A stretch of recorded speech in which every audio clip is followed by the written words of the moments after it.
Yo guys, it's slyroh. You already know that today I'm bringing you guys my Pokemon Premier League Season 2 Division 1 season recap. I wanted to bring you guys this video as a sort of finality to the season of the Pokemon Premier League, which is over, which is crazy. The season went by so fast. You know, I feel like it just started yesterday and we're already at the end, and that's crazy, crazy, crazy. But, of course, I'm just going to tell you about where we finished, and kind of a little bit of team overview and just kind of how this season went for me. So, as a general league standpoint, you can see the table here, and the Parasect Germain have won the PPL, so congratulations to Shroom Raver and the Parasect Germain. They won. RTK and the Portland Timbers came in second. We were actually really close with fourth. We got fourth place, which I think is way higher than anyone expected us to be, and we finished with 7 wins, 4 losses, and a +6 differential, which is really, really good. We finished above some really, really good players in this league, and that's super fantastic. As you can see at the bottom of the table, the Osaka Eevees and the Herdier Bremen have finished 11th and 12th, meaning that they're actually going to be in Division 2 next season, which means that we won't get to play them next season, which is unfortunate. They're both really, really cool people, but I wish them the best of luck in D2. And Raikou and the Nidoqueen's Park Rangers are actually in 10th place, which means that they need to play 3rd place to fight for their spot for Division 1. That is a match that you can catch on Raikou's channel this Saturday. So you guys should definitely go over and subscribe to Raikou, and you guys should definitely make sure you go check out that battle so you guys can keep up with who all is going to be a part of Division 1 next season, because it could be Raikou or it could be his opponent, which is going to be Travesty of the North Melbourne Kangaskhan's in Division 2. So that's basically the standings. We're gonna dive more into my wins and losses and how I think I performed. Obviously, I'm pretty happy with this way the season turned out, but I just want to bring you guys kind of what happened league-wise. As far as the MVP race, Tyrantrum just killed it in the MVP. Like, holy crap, 17 kills, 1 death, +16 differential. That is absolutely ridiculous for a Pokemon to get. Absolutely ridiculous. But Shroom used Tyrantrum really well. Tyrantrum is a scary, scary monster. I'm really glad I didn't have to face it, because it's super scary. And then, of course, you know, Nidoking, Entei, Sylveon, Darmanitan, none of these are really surprising at all. Our highest finisher was Scrafty, which we had for like 3 weeks, with 6 kills, 3 deaths, and so the +3 differential. It got 5 kills in 1 match for us, and that's basically the only time it actually got kills for us. So, you know, if you want to count it, Mega Blastoise is actually still here at 17. Mega Blastoise was on our team, and it has 7 kills, 3 deaths for a +4 differential, but ended the season as a free agent, so it doesn't really count as ours. But it did get, I believe, all 7 kills while on our team. So, and it actually had a +5 differential, I think, on our team. I'm not entirely sure. But that's basically how the league table and the MVP race panned out for the end of the season. And I'm just going to keep scrolling back here so I can just see myself in 4th place. That's so crazy, guys. Alright, and now we're going to hop over to my team tab so you can just see a general overview as to how specifically my season went. You guys can kind of ignore this, these things right here. They're kind of just summaries for what my Pokemon did, even though I don't really need to do them because all the Pokemons are being reevaluated in the offseason. It's just such a habit. What we do is we all kind of give summaries as to what each Pokemon did. That way the people that do the value changes and what from week to week between the free agency periods have a better idea as to what should go up, what should go down, things like that.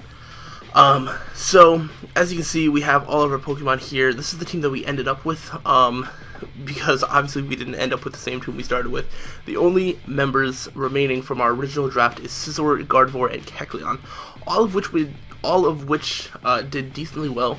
Scizor was doing better towards the middle. Towards the end, I didn't really use him as offensively. He didn't have the best matchup, so it did die a couple times, you know, brought it kind of utility-ish and, you know, sacking it off a couple times, so it only ended up with a +1 differential, so probably disappointing by Scizor standards, but I think it's just the way I used it. It wasn't necessarily my main offensive presence, like, ever. Same thing kind of happened with Gardevoir, as I used it defensively a lot, and when I used it defensively it didn't really get kills. Anytime I brought it offensively, it did get a kill. Kyurem was a fantastic pickup. I love Kyurem. It's one of my favorite dragons to use in the format, and it's a bond that I will continue to support, like, people overlook Kirim all the time, and like, I don't know, I try to spread the awareness that Kirim is real and that Kirim is a threat. Like, Kirim is so good. I'm so glad I got it. Greninja was really great. It was good to have that speed at the end of the season. Kecleon I was really back and forth on. I wasn't the biggest fan of, but then I kind of got used to using it, and it's not bad. It's not bad. Definitely for its value. You know, Meloetta did good in the final match. I think if I had it longer, I think Meloetta is a really, really good mon. It's just, you know, gotta be careful how you're using it, and it just helps if it doesn't get crit, because that happened twice. The 2 games where it did nothing, it was because it got critted. Rotom Heat is a fantastic mon. I wish I would have gotten that earlier, because, oh my gosh, that helped us win, you know, that helped us in those last 3 matches. And after the transfer, you can see here, we won. After this transfer here, when we got Scrafty and Rotom Heat, and we traded away Conkeldurr and Lantern, we won our remaining 3 games by 1-0, 2-0, and 3-0. So, and we'll go through how my season progressed really quickly. Scrafty is great. Scrafty is a threat. Definitely don't want to be underestimating that. And Tangela is awesome, despite the fact that it has the worst differential on our team. Tangela just soaks up so many hits. It's ridiculous. Sleep Powder, people don't really know how to prepare for Sleep Powder Tangela, or like Leech Seed shenanigans, and, you know, anything that Tangela can do. It still has like base 100 special attack, and so people don't really consider Tangela to do anything, but like it kind of can. So that's kind of our team. I also have kind of what was on our team at the beginning of the season. So, you know, we did have Typhlosion, we had our Sawsbuck, Dragalge, Simisear, even though I never brought it to any matches, which I was going to name Donald Trump, mostly because of the hair, and because haters going to hate, but he don't care. Then we had Crustle and Mega Blastoise. Crustle I think I brought to like 1 match, and I don't remember if it even did anything. And then Mega Blastoise was fantastic. Mega Blastoise is a mon that I definitely encourage you guys to use in your own draft league formats, because I had a lot of fun using it. I think it would be better if I had better team support. I think it works better when when you have like wish support, if you're going to use it defensively, or just a better matchup. I don't know. I found ways to use it the 2 weeks that I brought it. Did I only bring it 2 weeks? Maybe I brought it the 3rd week. I think 3 weeks. I brought it 3 weeks, and like I found ways to use it, but I think it could have been even better with a better team around it. But speaking of which, our draft got I don't want to say like criticized heavily. Like, it wasn't like the worst draft or anything like that, but we were definitely criticized for like our lack of speed, as well as just kind of a general underwhelmingness of the team. And I think we pulled through. Like, we pulled through. And it's pretty crazy when you think about it. If you want to do like a quick game-by-game recap, we lost to Shroomy by a 1-0, which we really, really could have won. Like, if we got lucky with Stone Edges, we could have won.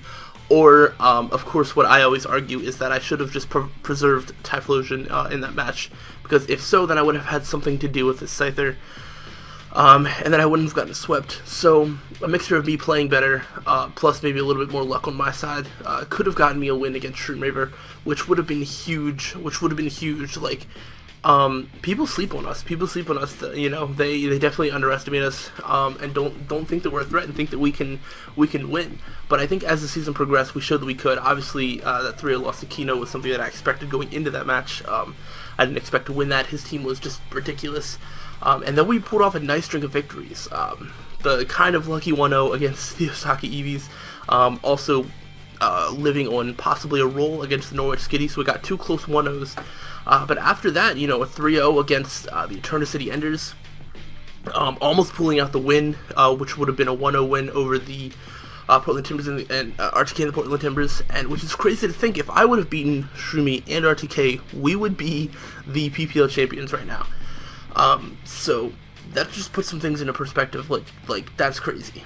But after that, I think, now see, I can't even say that yet, but as we were going on, I think I prepped pretty well for Necrostevo, the Eterna City Enders, and I think that was one of the first wins where it's just like, hacks kind of helped, but I think I would have won that match regardless. I'm not entirely sure. You never can know. There's always what ifs, there's always things. But as the season progressed, it started to be less of like hacks was deciding my matches, and more I was getting comfortable with my team, and I think I've improved so much. And I think you can tell that by the end of the season. By the fact that we almost beat RTK, the Portland Timbers. If there was more time, we would have pulled out that victory. That can't even be argued. Like, that would have been a victory had there been more time on the clock. So I think we prepped really well, and then we executed really well. And then against Shoddy and Bayern Munich, it was we did get lucky, and we were able to do more things than we would have because we froze his Reggie Steele. But I think even including that, I think we played really well around some really scary threats. Like, he nasty plotted up with a Togekiss and baton passed it into a Manaphy. We played around that really well. We played around a Delphox that destroyed our entire team.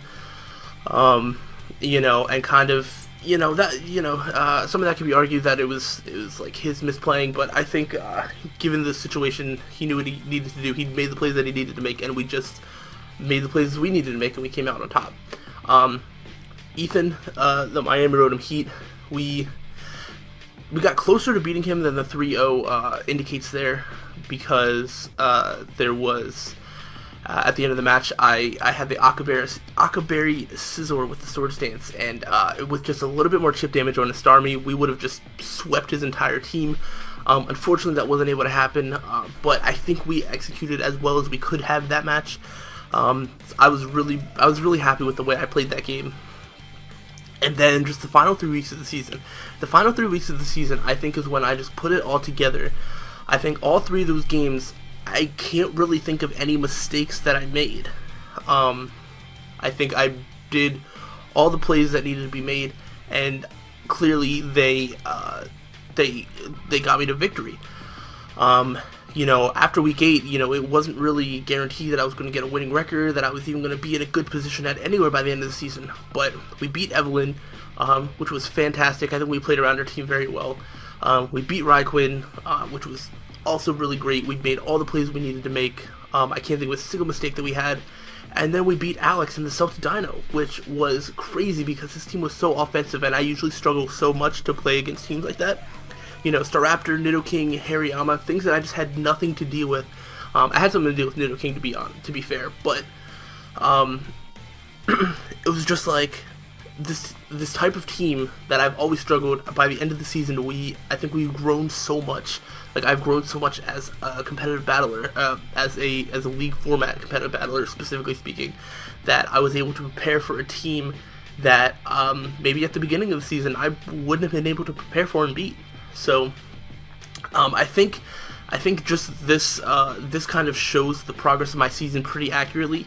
Started out kind of iffy. I think I started out pretty well, but I also started out where I made a crucial mistake which cost me the game, where I didn't team build good enough to fight this team. I got kind of lucky, and then by the middle to the end of the season, it really started to pick up, and right now, like, I'm super confident in, like, my abilities to perform in league matches, and I personally don't even think that I drafted that great of a team. I think people's criticism of my team was pretty spot on.